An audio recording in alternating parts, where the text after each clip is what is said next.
Some tragedies don't begin with violence. They begin with a rumor, a whisper, a simple idea that spreads quietly until one night it turns deadly. That's exactly what happened to David Stringbean Akeman and his wife Estelle, a gentle couple whose lives ended not in fame, but in silence. Before the world knew him as Stringbean, he was simply David Akeman, born June 17, 1915, in the rugged hills of Jackson County, Kentucky. Life there was brutally simple. Families worked the land, each shared what little they had, and survived through grit and neighborly help. Money was scarce. If something broke, you fixed it. If you wanted music, you made it yourself. David's first banjo wasn't something you'd find in a music store. It was a homemade instrument built from a shoebox and wire. Later, when he finally got the chance, he traded 2 chickens for a real banjo. Think about that for a moment. In a world where most musicians chase fame, his first investment in music cost poultry. The Great Depression left a deep scar on him.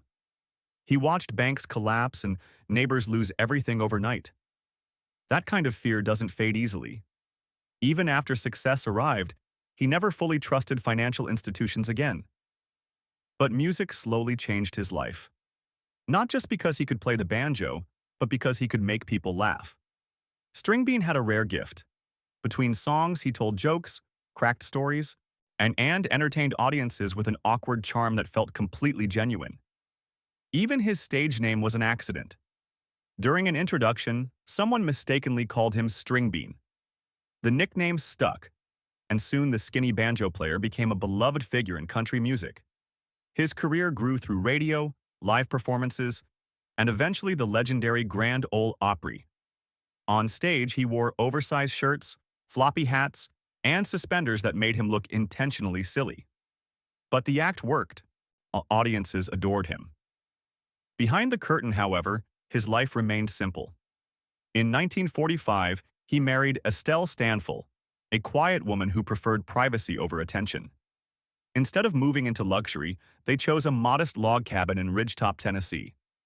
They grew vegetables, raised chickens, and lived like ordinary people despite Stringbean's growing fame. Yet one habit never changed.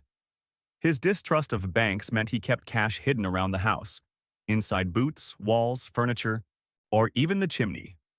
Over time, rumors spread that the comedian banjo player kept large amounts of money at home. And rumors, as you know, travel fast.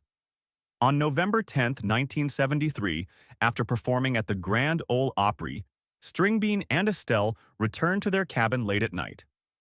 What they didn't know was that 2 cousins, John and Marvin Brown, were already inside, waiting to rob them. The moment Stringbean stepped through the door, he was shot. Estelle tried to run for help, but she was chased down and killed near their car. Within minutes, a peaceful life built over decades was gone. The killers searched the cabin expecting a fortune. Instead, they found far less than the rumors promised. Eventually, police connected them to the crime after witnesses noticed their suspicious spending. Both men were convicted.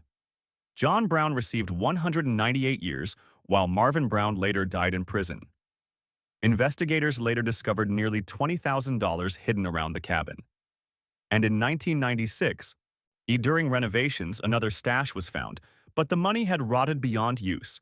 It's a haunting detail. Cash hidden for safety, that ultimately meant nothing.